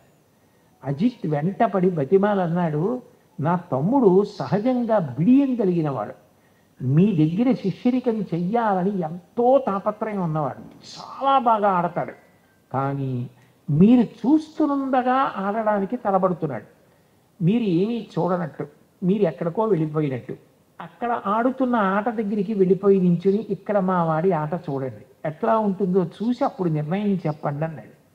అంటే అచ్రేకర్ సరే అట్లాగే చూస్తానని ఇంకొక చోట జరుగుతున్నటువంటి ఆట దగ్గరికి వెళ్ళి నిలబడి టెండూల్కర్ ఆట చూశారు. అక్కడ అచ్రేకర్ లేరు అనేటప్పటికీ టెండూల్కర్ అంత బాగా ఆడాడు. వెంటనే సంతోషించి అచ్రేకర్ ఈ పిల్లవాడిని తీసుకుంటున్నాను నా జట్టులోకి అన్నాడు. అంతే, టెండూల్కర్ జీవితం మలుపు తిరిగి చిట్ట చివరికి భారతరత్న కూడా పుచ్చుకున్నారు క్రికెట్లో. అంటే తోడ పుట్టిన వాడి సహకారం ఆ రోజున లేకపోయి ఉంటే, నా మీద ప్రేమతో అజిత్ అచ్రేకర్కి ఆ మాట చెప్పకపోయి ఉంటే నేను ఇవాళ జీవితంలో ఈ స్థానం పొంది ఉండేవాణ్ణి కాను అని రాసుకున్నారు ఆయన. అన్నదమ్ములు అక్క చెల్లెళ్ళు అన్న మాటలు అంత గొప్పవి. వాళ్ళు ఇచ్చిన శాంతి ఎవరు ఇవ్వలేరు. ఆ అనుబంధాలు అంత గొప్పవి. ఎంత పెద్దవాళ్ళు అయిపోనివ్వండి, ఆ ప్రేమలు వేరు. కె విశ్వనాథ్ గారు ఆ శరీరంతో ఉన్న రోజుల్లో హైదరాబాద్లో అప్పుడప్పుడు నేను ఆయన దగ్గరికి వెళుతూ ఉండేవాడిని. వారు కూడా అంత ప్రేమగా పాపం నా దగ్గరికి వస్తూ ఉండేవారు. నేను ఒకప్పుడు వారి ఇంటికి వెళ్ళాను. ఎందుకో వెళ్ళి కూర్చుని మాట్లాడుతుంటే ఏదో శ్రీశైలం మల్లికార్జునుడి గురించి వచ్చింది. వస్తే ఆ మల్లికార్జునుడి మీద ఉన్న చాటువులు వాటి గురించి నేను ఏదో మాట్లాడుతూ అందులో కొన్ని చెప్తున్నాను. చెప్తుంటే ఆయన ఒక్క నిమిషం ఆగుతారా అని అడిగారు. ఏమి అన్నాను. అంటే మా చెల్లెల్ని పిలుస్తాను, దానికి ఎంత ఇష్టం ఈ విషయాలు అని ఫోన్ చేసి, నువ్వు ఉత్తరక్షణం వచ్చేయి, చాగంటి వారు వచ్చారు మన ఇంటికి, శ్రీశైలం గురించి చెప్తున్నారు. ఆవిడ వచ్చి కూర్చుని శ్రీశైలం గురించి, నేను ఉన్న చాటువుల గురించి, శ్రీశైలం మానసిక యాత్ర ఎలా చేసేవారు పూర్వం అని చాలా అందమైన ఉండేవి. శ్రీరంజం ఒక శ్రీగిరి యాత్రకు కూరి విశతితో కూడి నడచితిని పల్లెల పురములు పట్టణంబులు పేటలు దాటిది కోటలు దాటిది అడవులు దాటిది మడుగులు దాటిది అన్నీ దాటిది అని మానసికంగా మల్లికార్జునుడిని చూడటం చెప్పేవారు. కంటిని శ్రీగిరి కందుల నిండా వింటిని మహిమలు వీనుల నిండా మహిమలు నేనేమని చెప్పుదు అని పూర్వం వాళ్ళు రాసినవి చెప్తుంటే వాళ్ళ చెల్లెలు గారు ఆనందపడిపోయి, ఆవిడ పెద్దవారు అయిపోయారు. ఆవిడికి తెలిసిన ఆవిడ చదివి విశ్వనాథ్ గారు ఆవిడ చెయ్యి పట్టుకుని ఎంత ఆనందపడిపోయారో. అసలు అన్నగారికో తమ్ముడికో పెళ్ళి అవుతోంది అనుకోండి, సంరంభం అంతా ఎవరిదంటే అక్క చెల్లెళ్ళే. ఆ అమ్మాయి కోటీశ్వరులకు కోడలు అవనివ్వండి, అన్నదమ్ముడు పెట్టిన 300 రూపాయల చీర ఎంత గొప్ప. తను కట్టుకొచ్చిన 10,000 రూపాయల చీర పుట్టింట్లో విప్పేసి వాళ్ళు పెట్టిన 300 రూపాయల చీర కట్టుకుని, పుట్టింటి చీర అని కట్టుకుని నమస్కారం పెట్టుకుని ఎడుతుంది. అమ్మా నువ్వు నా చెల్లెలు లాంటి దానివమ్మా అంటే చాలు, ఆ ప్రేమ అలాగే ఉండాలన్నారు పోతన గారు. భాగవతంలో అన్న మాట ఎక్కడైనా వచ్చింది అనుకోండి, అన్న కానీ అమ్మ కానీ ఈ 2 మాటలు వస్తే పోతన గారు దాన్ని మళ్ళీ మళ్ళీ మళ్ళీ మళ్ళీ తిప్పుతారు. అంటే అనుబంధం అంత గొప్పది. అమ్మలగన్నయమ్మ ఊరమ్మల మూలపుటమ్మ తామ పెద్దమ్మ సురారులమ్మ కడుపారడి బుచ్చినయమ్మ అలా తిప్పుతారు. అమ్మ అన్న వచ్చింది అనుకోండి, 1కి 2 మాటలు అన్నయ్య అన్నయ్య అన్నయ్య అన్నారనుకోండి, మీరు ఏ ఉత్సవం ఏ పెద్ద పూజో జరుగుతున్నప్పుడు ఆవిడ మీకు జ్ఞాపకానికి వచ్చారనుకోండి, మీకు తెలియకుండానే అన్నయ్య అని మిమ్మల్ని పిలిచిన పిలుపు ఆవిడ దీర్ఘ సోమాంగల్యంతో పిల్లపాపలతో పసుపు కుంకాలతో అలా సంతోషంగా ఉండేటట్టు అనుగ్రహించని మీరు భగవంతుణ్ణి కోరకుండా ఉండలేరు. అన్నయ్య అన్న పిలుపు అంత గొప్పది, ఆ అక్క చెల్లెళ్ళి పిలవడం. అందుకే పోతన గారు భాగవతంలో అంటారు, అన్నవు నీవు చెల్లెలికి అక్కట మన్నన చేయుటో మాడలిచ్చుటో చీరలిచ్చుటో మధుర మంజుల భాషలను ఆదరించుటో చేయక అంటారు. చెల్లెలికి ఏం పట్టుకెళ్ళాలి? చెల్లెలికి పట్టుకెళ్ళగలిగినంత ఐశ్వర్యవంతుడివి నువ్వు కావు. కానీ చెల్లెలి దగ్గరికి వెళ్ళేటప్పుడు అన్నయ్య అంటే ఉట్టి చేతులతో వెళ్ళట. ఎందుకనంటే మా అన్నయ్య వచ్చాడు అంటే చెల్లెలు సంతోషపడిపోతుందంటే ఏదో పట్టుకొచ్చారని కాదు, అయినా నా చెల్లెల దగ్గరికి వెళ్తున్నానని ఓ పండో ఓ కాయో ఓ మధుర పదార్థమో చీరో పసుపో కుంకమో పోనీ నువ్వు ఏమీ పట్టుకెళ్లకుండా వెళ్ళవలసిన పరిస్థితి అకస్మాత్తుగా వచ్చి విడితే మధుర మంజుల భాషలను ఆదరించుటో, మంచి మాటలు చెల్లెలితో మాట్లాడు. అంతేగాని అక్క చెల్లెలితో నువ్వు కఠినంగా మాట్లాడటం ఏమిటా? నీ తోడ పుట్టిన దానితోనే మాట్లాడకూడదు. ఇక నిన్ను ఎవరైనా అన్నయ్య అని పిలిస్తే ఇంకెంత ప్రేమగా ఉండాలి. అన్నయ్య అన్న మాట అసలు అంత గొప్పది. అన్నా అన్నా అన్నా అన్నా 4 మాటలు పిలిస్తే సంపుదాం వచ్చినవాడు కూడా చంపడేమోనని అన్న చెమింపు మన్నతగద అల్లుడు కాడిది మేనకోడలవు మన్నన చేయు మన్న విను మానిని చంపుట రాచపాటి కాదన్న సుకీర్తివై మనగదన్న మహాత్ములు పోవు త్రోవ పోవన్న భవత్ సహోదరి కదన్న నిను శరణంబు వేడగన్. కంసుడు తనకు పుట్టిన కూతురు యోగమాయని చంపడానికి వస్తే దేవకీది 1కి 10 మాటలు అన్నయ్య అన్నయ్య అన్నయ్య అన్నయ్య అంటుంది. నేను ఒకసారి విజయవాడ నుంచి గుంటూరు ప్రవచనం కోసం వెళుతున్నాను. వెళుతుంటే విజయవాడలో పూర్తి చేసుకుని విజయవాడ నుంచి గుంటూరు వెళుతున్నాను. నాతో పాటుగా ఒక పోలీస్ ఆఫీసర్ గారు కూడా కారు ఎక్కారు. ఆయన నాకు బాగా పరిచయం ఉన్న వ్యక్తి, పేర్లు ఎందుకు. ఆయన నాతో మాట్లాడుతూ ఓ అద్భుతమైన మాట అన్నారు. ఆ మాట నాకు ఇక్కడ తగిలింది. ఎందుకంటే నేను ఆయన ఒకటి అడిగా, ఏమండి మీరు ఒకప్పుడు చేరేటప్పటికి ఇప్పటికీ శాంతి భద్రతల్లో వ్యత్యాసం రావడానికి, ఇంత తొందరగా ప్రజల్లో ఉద్రేకాలు రావడానికి ఏది కారణమని మీకు అనిపిస్తూ ఉంటుంది అని అడిగాను. ఆయన క్షణం ఆలోచించకుండా నాతో మాట అన్నారు. గురువుగారు, పూర్వం పక్క ఇళ్ళవాళ్ళు అన్నయ్య అని పిలిచేవారండి, చెల్లెమ్మ అని పిలిచేవారు, బావగారు అని పిలిచేవారు. ఎవ్వరూ పేర్లు పెట్టి పిలుచుకునేవారు కాదు. ఒక ఇంటి పక్కన ఉన్న వాళ్ళు కూడా వీళ్ళు వాళ్ళతో వాళ్ళు వీళ్ళతో మాట్లాడేటప్పుడు అన్నయ్య గారు అని ఆవిడనేది, చెల్లెమ్మ అని ఈయన అనేవాడు, బావగారు అని ఆయన పిలిచేవాడు, బావగారు అని ఈయన పిలిచేవాడు, మామయ్య అని ఆ పిల్లలు పిలిచేవారు, నా మేనకోడలు మేనల్లుడు అన్నట్టుగా ఈ పక్కింటి ఆయన ఉండేవాడు. ఈ అనుబంధాలు ఏం చేసేవంటే గొడవలు పరవిచ్చేవి కావండి. అన్నయ్య అని ఈవిడ పిలవడం, బావగారు అని ఆయన పిలవడం చెయ్యెత్తనిచ్చేది కాదు. నోటి మాట తొందర పడకుండా ఉండేటట్టు నిగ్రహింపజేసేది. ఎప్పుడైతే ఈ అనుబంధాలు పోయాయో సమాజంలో, ఎప్పుడైతే పేర్లు పెట్టి పిలుచుకోవడం వచ్చిందో, ఆ అనుబంధం ఏమిటో పినతండ్రో తెలీదు, మేనమామో తెలీదు, అటువంటి అనుబంధాలతో పిలవడాలు వచ్చాయో అప్పుడు శాంతి భద్రతలు తగ్గాయండి అన్నాడు. నేను నిజంగా ఆయన చెప్పిన మాటకి ఆశ్చర్యపోయాను. కుటుంబ వ్యవస్థలో అసలు ఆ అనుబంధంతో పిలవడం వెనక ఇంత మర్యాద ఉందా, ఇంత గౌరవం ఉందా అనిపించింది నాకు. అంత గొప్పగా అంటుకుని ఉండేటట్టు చెయ్యగలుగుతాయి. అంత గొప్పది అన్నా చెల్లెళ్ళ యొక్క అనుబంధం.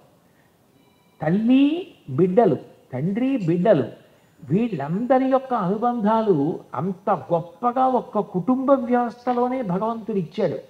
పుట్టుకతోనే ఎవ్వరూ ఒంటరివాడు కాడు, అనాథ. ఈ మాట ఒకప్పుడు నేను ఒక వ్యాఖ్యానంలో ఒక విషయం చదివా. లోకంలో ఏ మాటకైనా అర్థం ఉంటుంది, అర్థం లేని మాట ఉండదు. కుక్క అన్నాను అనుకోండి, అదో జంతువు. పిల్లి అన్నాను అనుకోండి, అదో జంతువు. కుండ అన్నాను అనుకోండి, దానికి అర్థం ఉంది. ఏ మాటకైనా అర్థం ఉంటుంది. ఏదో పసిపిల్లలు ఉంగా అన్నారు అనుకోండి, దానికి అర్థం ఏంటంటే అది శబ్దం, అది మాట కాదు. శబ్దములకు అర్థం ఉండదు. శబ్దం అంటే వేదరాశి అన్న అర్థంలో వేరు. కానీ మామూలుగా శబ్దం ఎక్కడ ఉంటుందో ధ్వనికి అర్థం ఉండదు, కానీ శబ్దములకన్నిటికీ అర్థం ఉంటుంది. ఒక్క మాట మాత్రం మీరు గమనిస్తే లోకంలో అది లేదు, వాళ్ళు ఉండడానికి వీలు లేదు. ఆ మాట దేని కొరకు ఉంది అంటే అలాంటి వాళ్ళు ఉండరని చెప్పడానికి ఉంది అన్నాడు. నేను ఆ వ్యాఖ్యానం చదివి ఆశ్చర్యపోయా. అనాథ అన్న మాట గురించి మాట్లాడుతూ, లోకంలో ఎవరు అనాథ? పుడుతూ తల్లి ఉంది, పుడుతూ తండ్రి ఉన్నాడు, నీకు ముందు పుట్టిన వాళ్ళు ఉంటే అన్నదమ్ములు ఉన్నారు, నీకు వెనక పుట్టిన వాళ్ళు ఉంటే తమ్ముళ్ళు చెల్లెళ్ళు ఉన్నారు, జ్ఞాతులు ఉన్నారు, పెద్ద తండ్రులు పినతండ్రులు వాళ్ళ బిడ్డలు, అందుకే వాళ్ళకి 11 రోజుల మైలు ఇచ్చారు, జ్ఞాతి వాళ్ళున్నారు. ఎవరూ కాకపోతే సమాజం ఉంది, నీ చుట్టూ ఉన్న వాళ్ళు ఉన్నారు. ఇంతమంది ఉండగా నిన్ను పరిపాలించేవాడు నిన్ను చూసేవాడు లేకపోతే అప్పుడు అనాథ. ఇంతమంది ఉండగా అనాథ ఎలా అవుతారు అంటే, ఒక ఆయన అన్నాడు, భగవంతుడికి ఎవరు ఉండరు కదండి, ఆయన ఏకం సత్ ఒక్కడే కదా, అందుకని ఆయన అనాథ అన్నాడు. అలా అనడానికి లేదు. పరమేశ్వరుడికి పార్వతీదేవి ఉంది, పార్వతీదేవికి పరమేశ్వరుడు ఉన్నాడు, నారాయణుడికి లక్ష్మీదేవి ఉంది, లక్ష్మీదేవికి నారాయణుడు ఉన్నాడు, ఆయనకి భక్తులు ఉన్నారు, భక్తులకు ఆయన ఉన్నాడు. మరి అనాథ ఎవరు అంటే, ఈ పేరుతో ఉండేవాడు లేడని చెప్పడానిక ఒక్క పేరు వచ్చిందండి, ఆ పేరుతో ఎవడు ఉండడు అన్నాడు. అసలు అనాథలు లేరు సమాజంలో. అనాథ అన్న మాట అనడానికి వీలు లేదు. ఎందుకంటే ఆయన అనాథ అంటే నాకు అగౌరవం. సమాజంలో నేను అంతర్భాగం.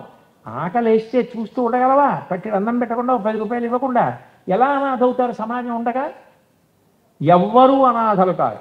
మరి ఆ మాట ఎందుకు అంటే, అటువంటి వాళ్ళు ఉండరని చెప్పడానికి ఆ మాట ప్రయోగించాలి కాబట్టి ఆ మాట ప్రయోగించారు. కానీ సనాతన ధర్మంలో ఈ కుటుంబ వ్యవస్థ ఉన్నంత కాలం అనాథ అన్న మాట ఉండదు. ఆ ఒక్క మాట అర్థం చేసుకుంటే అసలు కుటుంబ వ్యవస్థ ఎంత గొప్పదో మనకు అర్థం అవుతుంది. ఇక అసలు భార్యాభర్తల మధ్య ఉండేటటువంటి అనుబంధం అది చెప్పడం ఎవరికీ సాధ్యం కాదు. ఎందుకని అంటే ఆమె ఎక్కడో పుట్టింది, నేను ఎక్కడో పుట్టాను. మేమిద్దరం కలిసి భార్యాభర్తలం అయినాం. భార్యాభర్తలు దంపతులు అని లౌకిక మర్యాదలో అంటాం. శాస్త్ర మర్యాదలో ఆమె నాకు పత్ని, ఆమె నా ధర్మపత్ని అంటాం. అందుకే పూజ చేస్తున్నాం అనుకోండి, భార్యా సమేతస్య అనరు, ధర్మపత్ని సమేతస్య అంటారు. ధర్మపత్ని అంటే పురుషార్థములు ఉంటాయి. పురుషార్థములు 4: ధర్మ, అర్థ, కామ, మోక్ష. ఇంకేం అడగక్కర్లా, ఈ 4 అడిగితే చాలు. ధర్మార్థ కామ మోక్ష చతుర్విధ పురుషార్థ బల సిద్ధ్యర్థం అంటే చాలు. ఇందులో 4వది నిజానికి మీరు చెయ్యవలసింది కాదు, మీరు పొందవలసింది. అది చిట్ట చివరి ప్రయోజనం. మిగిలిన 3 మీరు అనుష్ఠించవలసినవి. అర్థము, కామము ఈ 2 ధర్మంతో ముడిపడాలి. సంపాదిస్తే ధార్మికంగా, ఖర్చు పెడితే ధార్మికంగా, కోరిక పుడితే ధార్మికంగా, కోరిక తీర్చుకుంటే ధార్మికంగా. దీని ప్రయోజనం మోక్షం. మోక్షానికి ఇంకా కొత్తగా ఏమి చేయడాలు ఉండవు. ఎందుకంటే మీకు బాగా అర్థం అవ్వాలంటే నేను తరచుగా చెప్పే ఉదాహరణ, మీకు 8 అడుగుల కర్ర ముక్క ఒకటి నేను తీసుకొచ్చి ఇచ్చి దీన్ని నేను 4 సమాన భాగాలు చెయ్యండి. మీరు నరికేటప్పుడు భాగాలు చేసేటప్పుడు ఒక్కొక్క మాటే నరకాలి అని అనుకోండి. మీరు 8 అడుగుల కర్ర అక్కడ పెట్టుకుని 2 అడుగులకు ఒకసారి గీత గీస్తారు. ముందు 2 అడుగులు ఓ గీత, మళ్ళీ 2 అడుగులు ఓ గీత, మళ్ళీ 2 అడుగులు ఓ గీత. ఎన్ని మాటలు గీశారు? 3 మాటలే, 4 మాటలు గీరు. ముందు 2 అడుగుల దగ్గర ఒకసారి నరుకుతారు, 2 అడుగుల మొక్క వచ్చింది, 6 అడుగుల మొక్క ఉంది. మళ్ళీ ఇంకొక మాట నరుకుతారు, 2 అడుగుల మొక్క వచ్చింది. 4 అడుగుల మొక్కని 3వ మాట నరుకుతారు, 2 అడుగుల మొక్కలు 2 వచ్చేసాయి. ధర్మబద్ధమైన అర్ధకామములు మోక్షములకు కారణం. ఇక కొత్తగా మళ్ళీ మోక్షాన్ని సంపాదించడానికి మోక్షం ఇంకొకటి ఉంటుందని అనుకోకూడదు. ధర్మబద్ధమైన అర్ధకామములు మోక్షమును ఇచ్చేస్తాయి. మోక్షమును పొందడానికి ప్రధాన ఉపకరణం ఎవరు అంటే పత్ని. అందుకని ఆమె ధర్మపత్ని. ఆ ధర్మమునకు పాడు చేసేది కామము. అది విశృంఖలత్వాన్ని పొందుతుంది. ఒక వయసు వచ్చిన తర్వాత కామమును ధర్మంతో ముడివేయకపోతే, కామము ధర్మమును అతిక్రమిస్తే ప్రమాదానికి వెళ్తుంది. విశ్వనాథ సత్యనారాయణ గారు చెలియలి కట్ట అని ఒక నవల రాశారు. అది పురుషార్థముల గురించి. నిజానికి సముద్రం అంత గొప్పది. అది తలుచుకుంటే ఊళ్ళ మీదకి వచ్చేయగలదు. ఒకప్పుడు వచ్చేయలేదు, ఈ సీమలో వచ్చేయగలదు. కానీ చేతకాని దానిలా ఒడ్డు వరకు వచ్చి కెరటాలు వెనక్కి వెళ్ళిపోతుంటాయి. పురుషుడు తనంత తాను ఎంత శక్తివంతుడైనా, ఎంత కీర్తివంతుడైనా, ఎంత గొప్పవాడైనా తన ప్రతిజ్ఞకి తాను కట్టుబడతాడు. ధర్మీచ అర్థేచ కామేచ నాతిచరామి. ఈమెను దాటను, చెలియలి కట్ట, సముద్రము ఒడ్డును దాటనట్టు దాటడు, ఆమెను అతిక్రమించడు. ఆమె ధర్మపత్ని. ధర్మపత్ని అన్న మాటకు అర్థం ఏమిటంటే కామము ధర్మంతో ముడిపడింది. మొట్టమొదట శరీరమునందు ఒక వయసు వచ్చిన తర్వాత మనసులో కలిగేటటువంటి కామము ధర్మంతో ముడిపడిపోతే అర్థము ప్రభవిస్తుంది అందులో నుంచి. కామము ఆమె యందు అన్వయమైంది కాబట్టి ఇప్పుడు ధార్మికమైన అర్థం కలిగింది. అందుకే ధర్మ ప్రజా సంపత్త్యర్థం అని సంకల్పం చెప్తారు వివాహంలో. ధార్మికమైన సంతానం కావాలి మాకు. కామము ధర్మముతో ముడిపడి ధర్మపత్ని యందు అన్వయమైతే కొడుకు కూతురు పుట్టారు. ఇప్పుడు ఈ కూతుర్ని కన్యాదానం చేసి 21 తరాలు తరించిపోయాయి. ఆ కొడుకు తన వంశాన్ని నిలబెట్టాడు. ఒకవేళ తండ్రి గారు పుణ్యం చేసుకోలేకపోయినా కొడుకు చేసినటువంటి పుణ్యము వలన 7 తరాలు తరించిపోయినటువంటి వాళ్ళు ఉన్నారు. కాబట్టి తరింపచేస్తాడు కొడుకు. ఇప్పుడు ఈయన తరించడానికి కారణం ఎవరయ్యారు? ఆమె కారణమైంది. ధర్మపత్ని యజ్ఞం చెయ్యాలి. యజ్ఞం చెయ్యాలి అంటే పక్కన ధర్మపత్ని ఉండాలి. ఒకవేళ ఆమె అనారోగ్యంతో ఉండి మంచంలో ఉంది, ఏం పర్వాలేదు, ఆమె ఉంటే చాలు. ఆమె మంచంలో పడుకుని ఉన్నా ఆమె ఉన్నది అని గుర్తు ఏమిటంటే ఉత్తరీయం ఎడమ భుజానికి తగలచ్చు. ఎడమ భుజానికి ఉత్తరీయం తగులుతోంది అంటే ఆయన మంగళస్వరూపి అని గుర్తు. భార్య ఉన్నవాడు మంగళప్రదుడు అని. అప్పుడు ఆయన యజ్ఞయాగాది క్రతువులు చేయొచ్చు. ఆమె లేదు, ఆమె శరీరం వదిలిపెట్టేసింది. పురుషుడికి రెండు పోతాయి, ఇహము పరము రెండు పోతాయి. ఎందుకని అంటే నిజానికి ఇల్లు అంటే ఇటకలతో కట్టినది కాదు. ఇల్లు అంటే గృహిణి గృహముచ్యతే. గృహిణి ఇల్లాలు. ఇంటికి వెళ్ళేటప్పటికీ అంత ప్రేమతో ఎంత అలిసిపోయిచ్చారో ఇది తినండి అని అంత ప్రేమతో మళ్ళీ తల్లిలా పెట్టగలిగేది ఎవరు అంటే భార్య. తన కామము ధర్మము చేత ముడిపడేటట్టు చేసి తను అంత క్లిష్టమైన ప్రసవ వేదన పొంది వంశాన్ని నిలబెట్టి ఆయనకు బిడ్డలనిచ్చేది ఎవరు అంటే పత్ని, భార్య. ఆయన యజ్ఞయాగాది క్రతువులు చేయడానికి కారణం ఎవరు అంటే ఆమె. తన కడుపున పుట్టిన కూతురైనా కన్యాదానం చెయ్యాలంటే ఆమె లేకపోతే అధికారం లేదు. అంటే ఆయన చేసేటటువంటి సమస్త పుణ్యాలకి కారణం ఎవరు అంటే ఆమె. ఆమె వెళ్ళిపోయిందో ఇహము పరము రెండూ పోయి. ఇంటికి వెళ్ళేటప్పటికి ఆ ఆదరణ ఇది, ఆ సంతోషం ఇది, ఆ పిలిచేవాళ్ళు ఎవరు, ఆ తాపత్రయపడేవాళ్ళు ఎవరు, ఒంట్లో బాగున్నా బాగుండకపోయినా తిన్నారా తిన్నారా తిన్నారా అని తాపత్రయపడిపోయేది భర్త కూడా కోరని ఒకే ఒక కోరిక కోరేది ఎవరు అంటే పత్ని ఒక్కతే. ఆయన చేతిలో నేను వెళ్ళిపోవాలి పసుపు కుంకాలతో అని అడుగుతుంది తప్ప ఆయన నా చేతిలో వెళ్ళిపోవాలని ఎంత ప్రేమ ఉన్నవారు కోరరు.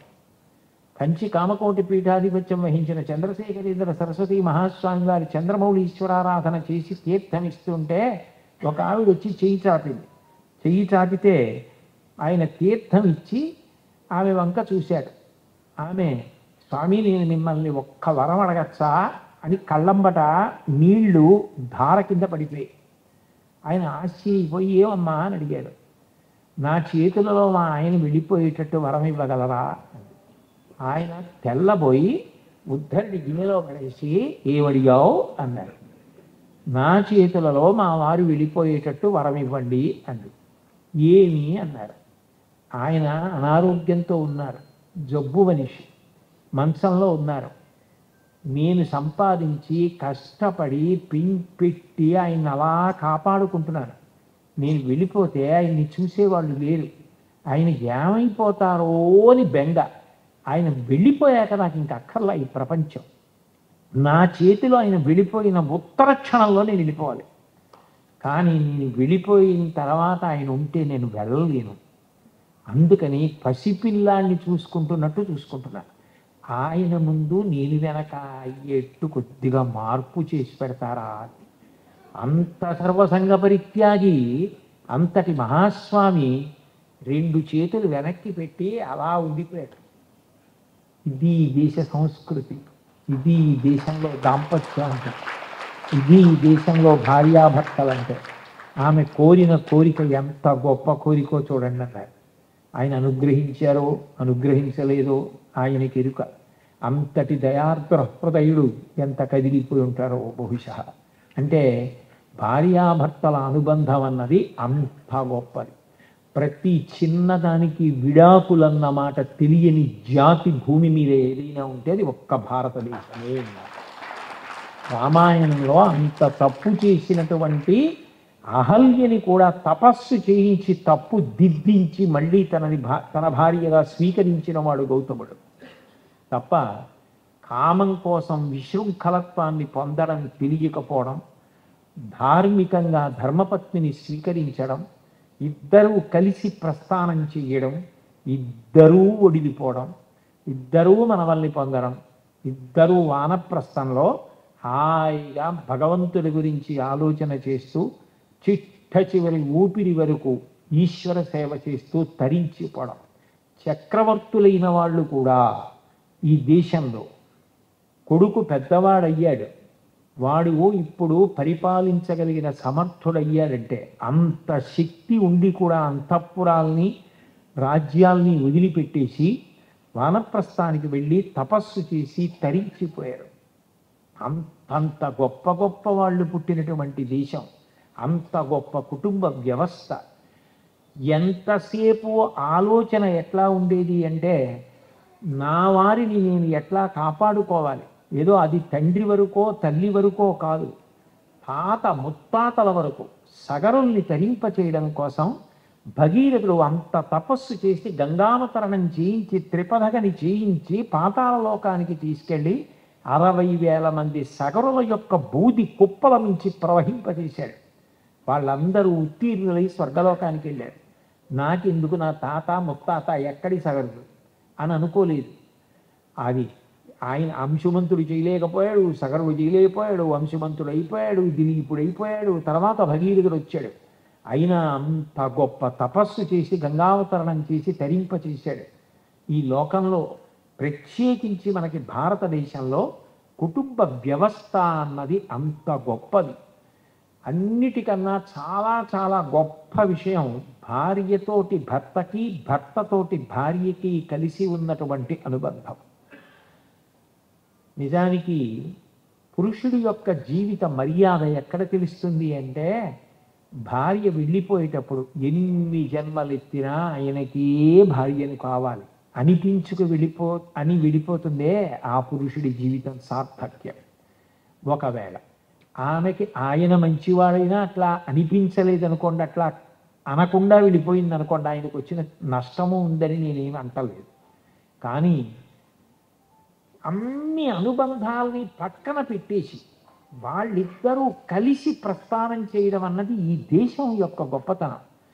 ఆమె ఎక్కడో పుట్టింది, తల్లిదండ్రులు ఉన్నారు, ఆమెకో పుట్టింటి పేరుంది, ఆమెకో వంశము, ఆమెకో గోత్రం ఉంది, ఆమెకి స్నేహితులు ఉన్నారు, ఆమె ఉన్న ఊరుంది. ఇన్నిటినీ వదిలిపెట్టేసి మెడలో మంగళసూత్రం కట్టి జీలకర్ర బెల్లం పెట్టిన వాడి చిటికిని వేలు పెట్టుకుని సముద్రాలు దాటి దీపాంతరానికి వెళ్ళిపోతోంది. ఏమిటి నమ్మకం అంటే, ఆయన నా దైవం అంటుంది, ఆయన నా సమస్తం, ఆయన బాగుండాలి. ఎంత ఆశ్చర్యం! అసలు ఏ దేశంలో ఉంది వ్యవస్థ? ఎంత గొప్ప వ్యవస్థ! అందుకే నేను ఈ మాట ఏదో పక్షపాతానికో పొగిడించుకోవడానికో చెప్పట్లా, నేను ఉన్న మాట పరమ సత్యం చెప్తున్నాను. ఈ దేశంలో ఈ మర్యాద, ఈ గౌరవం ఇలా నిలబడడానికి కారకులైన వారెవరు అంటే మొట్టమొదట తల్లులే.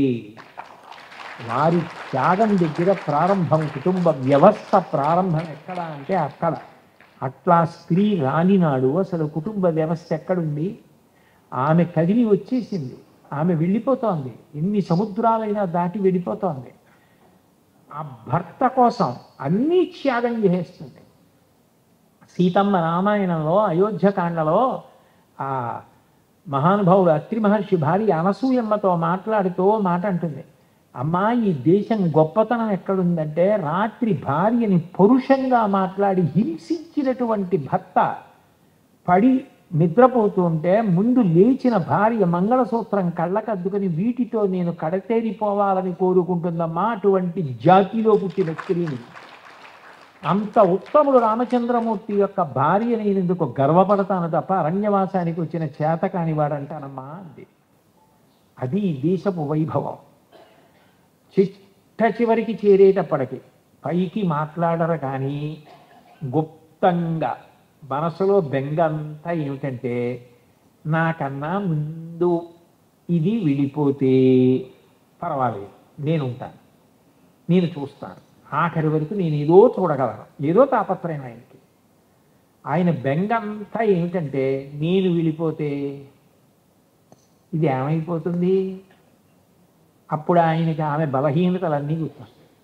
తొందరగా కోపం వస్తుంది, చటుక్కున మాట అంటుంది, మనసు మంచిదే కానీ దీన్ని అర్థం చేసుకుంటారా, ఇంత బతుకు బతికింది, ఇంత గౌరవాన్ని పొందింది, ఏమైపోతుంది అని బెంగ.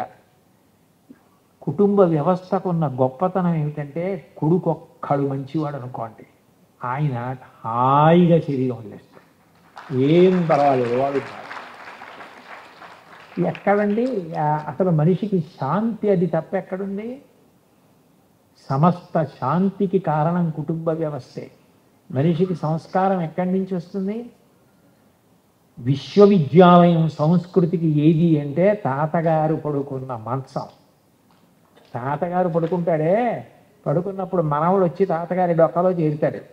చేరి తాత తాత కథ చెప్పండి, తాతగారండి కథ చెప్పండి, తాతగారండి కథ చెప్పండి అంటాడు. తాతగారండి కథ చెప్పండి అంటే తాతగారు అప్పటికి చెప్పిన కథ మనవడు నిద్రపోవడానికి పనికొస్తుంది. ఒరే నాన్న, ఓ కాకి ఉందిరా, చెట్టు మీద కూర్చుందిరా, అది ఎక్కడి నుంచో పాపం కష్టపడి ఓ మాంసం ముక్క తెచ్చుకుంది, తిందామనుకుంది, ఇంతలో కిందకో నక్కొచ్చింది. కాకి బావా నువ్వు ఎంత బాగుంటావో, నీ అంత కాంతితో కూడిన నలుపు ఎవరికి ఉంటుంది అని దాన్ని ఎంతో పొగిడింది. కాకి నిజంగా అనుకుంది, నోట్లో ఉన్న మాంసం ముక్క వదిలిపెట్టి దాని కంఠం అంత బాగుంటుందని నక్క పొగిడిందని కావుని పాట పాడింది. ఆ మాంసం ముక్క కింద అడిగిపోతే నాకు ఎత్తుకుపోయింది అని తాతకు అది చెప్తాడు. చెప్తే మనవడు అది విని తాతగారు చాలా బాగుంది తాతగారు అని పడుకుని నిద్రైపోయాడు. వాడు తర్వాత పెద్ద అధికారయ్యాడు. అయిన తర్వాత ఎవరో వచ్చి నిష్కారణంగా వాడిని పొగుడుతున్నాడు.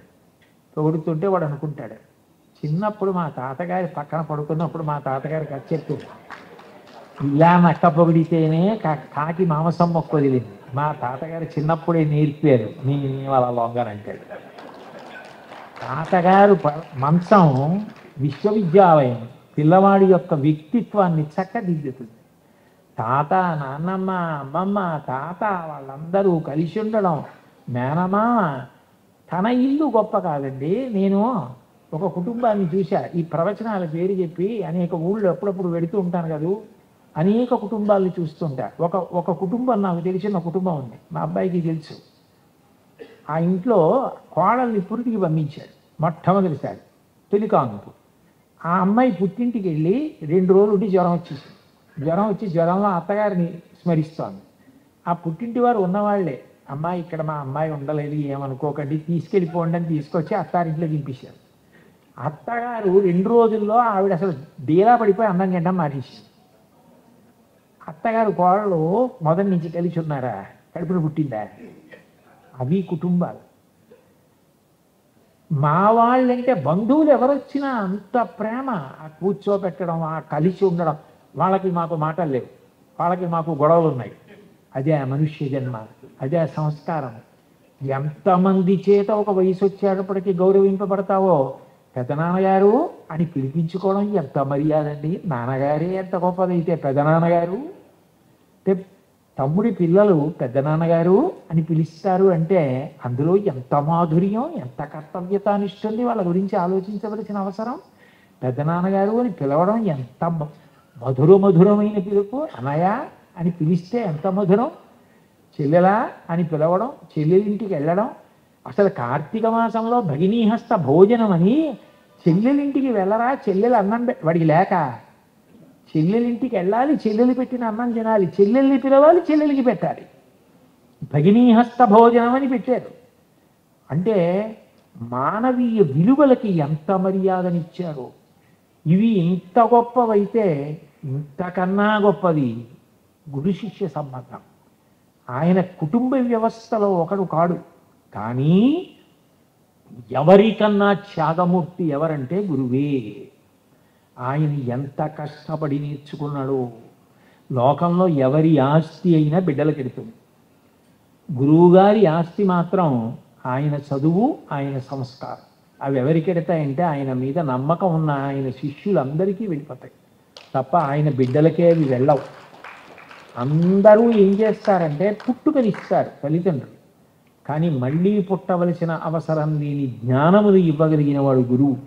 అటువంటి గురువు పట్ల అంత గౌరవం ఉండడం అన్నది కుటుంబ వ్యవస్థలోనే నేర్చుకుంటారు. ముత్తుస్వామి దీక్షితారు వారికి చిదంబరనాథ యోగి మీద అంత గౌరవం ఎందుకు వచ్చింది?